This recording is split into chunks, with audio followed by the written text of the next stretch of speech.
The history books sold you a lie. They made you believe the German war machine was built on invincible steel giants. But the archives tell a different story. The real killers were simpler, cheaper, and far more lethal. Today, we open the files that reveal how the Reich actually fought, and the icons that failed them. I am Martin Richter, and this is Astoria.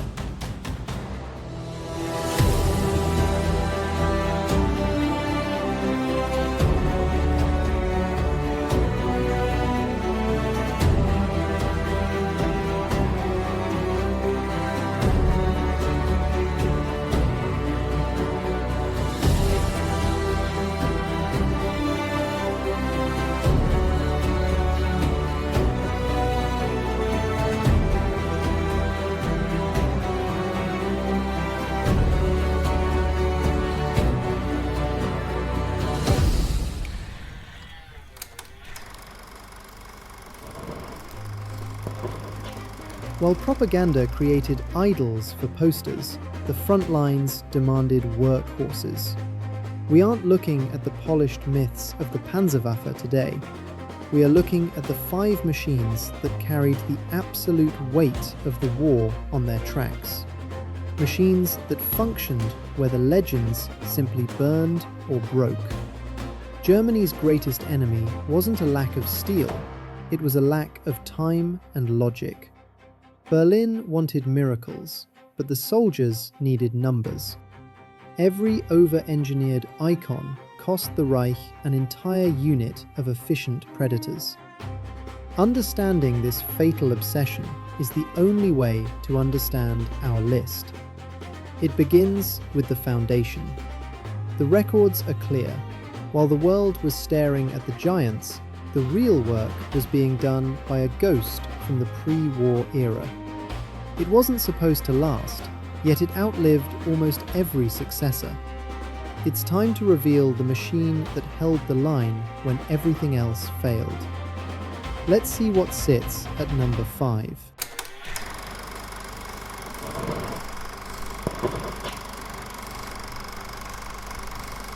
The machine that was never supposed to be the star, but ended up carrying the entire Reich on its steel shoulders. The Panzer IV. In the early days of 1939, nobody expected this tank to last until the end.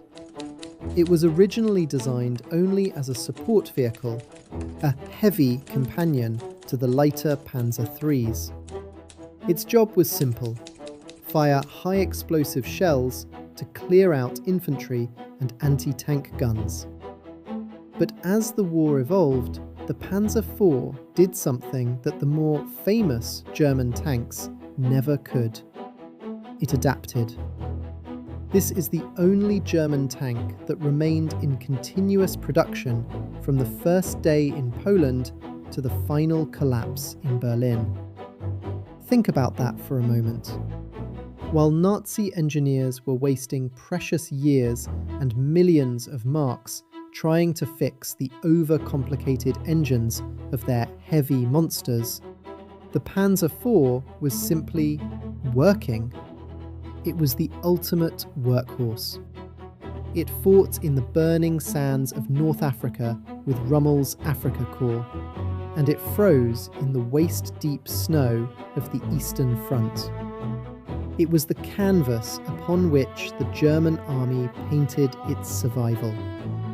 When the Soviet T-34 first appeared and shocked the world, the Panzer IV didn't retire. It grew. It received a longer, deadlier 75mm gun that could punch through enemy armour from a distance. It was fitted with those iconic side skirts, the Schürzen, to protect its flanks from anti-tank rifles. Why do I call it successful? Because of the most important word in warfare: reliability. A Panzer IV commander knew that when he turned the ignition, the engine would likely roar to life. Its parts were standardized, and its crews were intimately familiar with its mechanics. Over 8,500 units were produced. In the brutal, cold mathematics of total war, 8,000 reliable medium tanks are worth infinitely more than a handful of invincible giants that spend half their lives in a repair shop. The Panzer IV didn't earn its place because it was the strongest or the most feared. It earned it because it was the iron backbone. It was always there, holding the line when everything else was falling apart. But as the tide turned and the Reich began its long retreat, the High Command realized they needed more than just a backbone. They needed eyes. They needed something fast, something lethal, and something that could vanish before the enemy even realized they were being watched.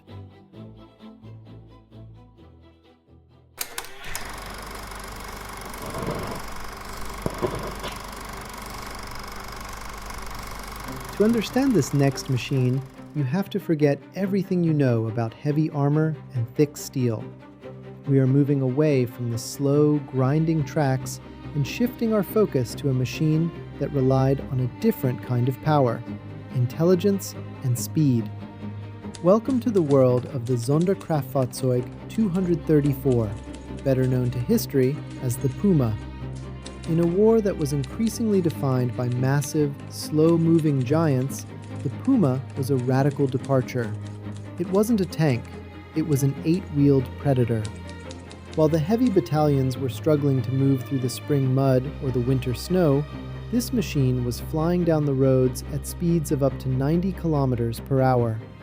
But it wasn't just fast, it was incredibly sophisticated. The Puma featured 8-wheel drive and, more importantly, 8-wheel steering.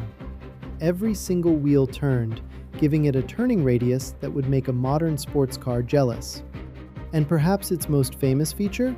It had 2 driver positions, one facing forward and one facing the rear. If a Puma scout drove into an ambush, he didn't need to turn around. He simply shifted gears, and the second driver could speed them out of danger in reverse at full speed. The Puma was designed for the most dangerous job in the army, long-range reconnaissance. Its mission was to find the enemy, report their position, and disappear before the first shell was even fired. But unlike most scout cars of the era, the Puma wasn't toothless. It carried a 50mm KWK-39 gun, the same weapon used on the later versions of the Panzer III. This meant the Puma wasn't just watching, it was capable of destroying light tanks and supply trucks with ease. Why does an armored car rank higher than the mighty Panzer IV? Because in the theater of war, information is the most expensive currency. One Puma, providing accurate data on enemy movements, was often more valuable to a general than an entire company of tanks driving blindly into an ambush. It was the eyes of the army, and it saw everything. Only about 100 of this specific variant were ever made, making it a rare sight. But its impact was undeniable. It set the standard for every modern wheeled fighting vehicle we see in armies today. It was the absolute peak of its class, a masterpiece of engineering that valued the brain over the brawn. But as the Allied armies began to close in from both the east and the west, the Reich didn't just need eyes. They needed a way to stop the thousands of Soviet and American tanks that were flooding the borders. They needed a hunter that could hide in plain sight, a small, jagged shadow that waited patiently for its prey.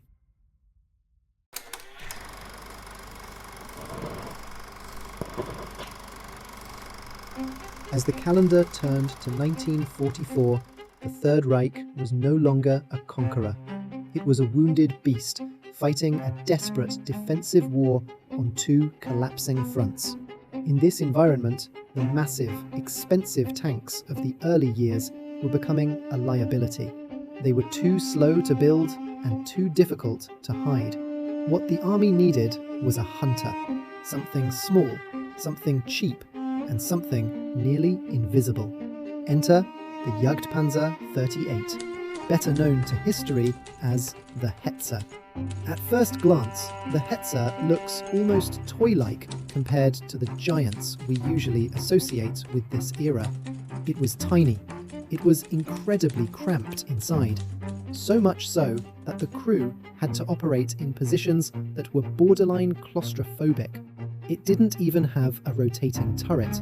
The gun was fixed to the hull. But in the brutal logic of the late war, these weren't weaknesses.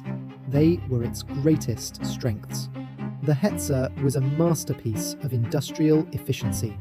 It was built on the chassis of the Czech Panzer 38, a tank that was already obsolete by 1942, but possessed a mechanical reliability that German designs often lacked. By stripping away the turret and adding sharply sloped armour plates, the Germans created a vehicle that was only about 2 meters tall. On the battlefield, this low profile made the Hetzer a ghost. It could hide in a haystack, behind a low stone wall, or in the tall grass of the Ukrainian steppe. By the time an Allied tank commander spotted the glint of its barrel, the Hetzer had already fired. Its 75mm gun was lethal enough to punch through the armour of almost any Allied medium tank from a safe distance. But the real reason the Hetzer ranks so high in my archive is the math. Because it was so simple and used an existing production line, the Reich managed to build over 2,800 of them in just over a year. It was the ultimate budget killer. While the heavy battalions were being abandoned on the side of the road because they ran out of fuel or through a track, the Hetzer kept fighting. It was reliable, it was easy to transport, and it was devastating in an ambush. It was the perfect weapon for an army in retreat, a small, jagged shadow that took the concept of defense and turned it into a deadly art form. In the statistics of war, success isn't measured by how much fear you inspire on a parade ground. It's measured by how many enemies you stop before they reach your borders. The Hetzer did that better than almost anything else. But as impressive as this little hunter was, there was another machine that took the concept of the perfect tank and pushed it to its absolute limit. A machine that was meant to be the final answer to the Soviet T-34, a predator that combined speed, protection, and firepower into one lethal package.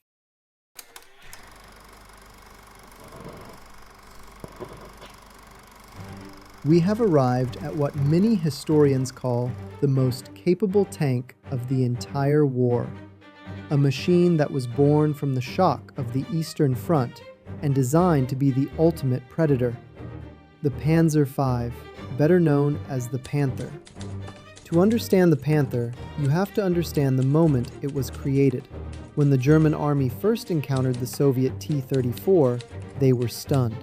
Their Panzer IIIs and IVs were suddenly outclassed by sloped armor and wide tracks. The Panther was the Reich's direct, brutal answer. It was a revolution in German tank design. It featured thick, sloped frontal armor that could shrug off almost any Allied shell at medium range.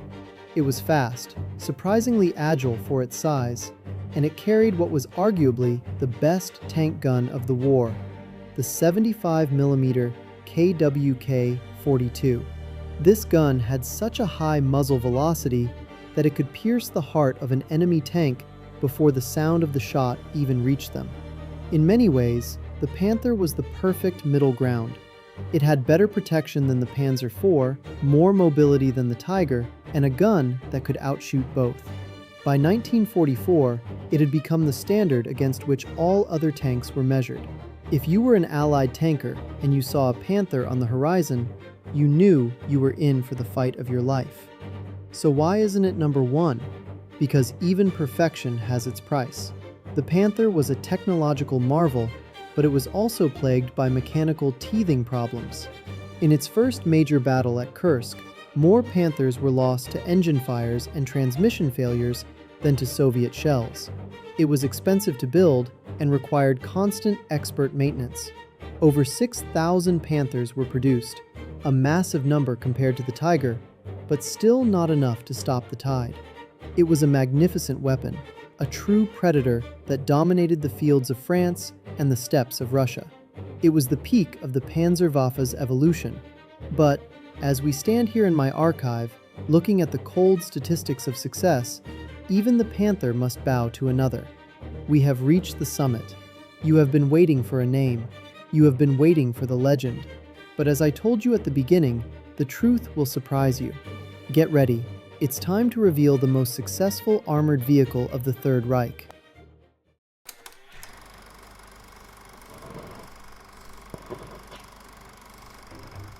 And now we have reached the summit. I know what is going through your mind right now. You've been waiting for that one legendary name to appear. The heavy hitter, the king of the battlefield, the Tiger. But you're wrong. The most successful armored machine of the Third Reich was never even called a tank. It was the StuG III, or simply the StuG III. At first glance, it doesn't look like a winner. It has no rotating turret. It's low to the ground. It looks humble, almost plain. But don't let its appearance fool you. In the brutal, cold-blooded reality of war, the StuG III was the ultimate survivor and the most lethal killer in the German arsenal. While the world's attention was fixed on the massive Tigers, this low-profile shadow was quietly racking up a staggering record. Over 20,000 confirmed kills by 1944. That is more than any other vehicle in the German army. The StuG III was a masterpiece of pragmatism. Because it had no turret, it was much cheaper and faster to build than a Panzer IV or a Panther. It was easy to hide, easy to maintain, and incredibly reliable. It used the proven chassis of the Panzer III, but by removing the heavy turret, engineers could fit a powerful 75mm gun onto a tiny frame. On the Eastern Front, the StuG was the infantry's best friend. It was always there, providing fire support in the morning and hunting Soviet tanks in the afternoon. It was so low to the ground that it could hide in folds of the terrain where a Tiger would be as visible as a mountain. With over 10,000 units produced, the StuG III was everywhere. It didn't fight for the cameras or the propaganda reels. It fought for the front line. It was the silent master of the battlefield, the true, unsung hero of the Panzerwaffe. And that, in my archive, is the definition of success.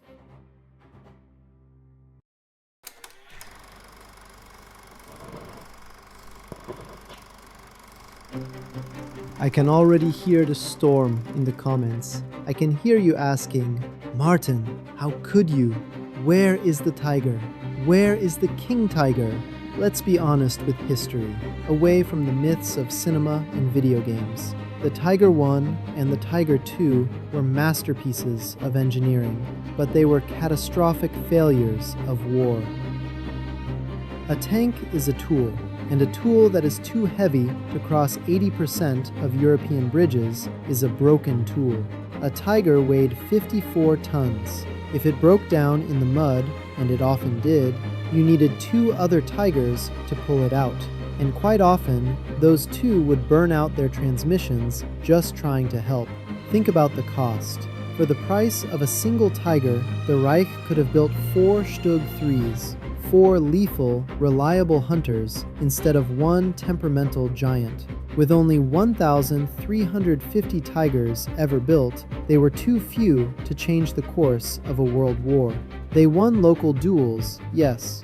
They created legends, but they lost the campaigns. A tank that spends its life in a repair shop or is blown up by its own crew because it ran out of fuel isn't a weapon. It's a monument. An expensive steel monument to a regime that chose ego over efficiency. The machines we discussed today, the Panzer IV, the Puma, the Hetzer, the Panther, and the StuG III, they were the ones that actually fought the war. They were the ones that stayed in the fight when the legends had already turned into scrap metal.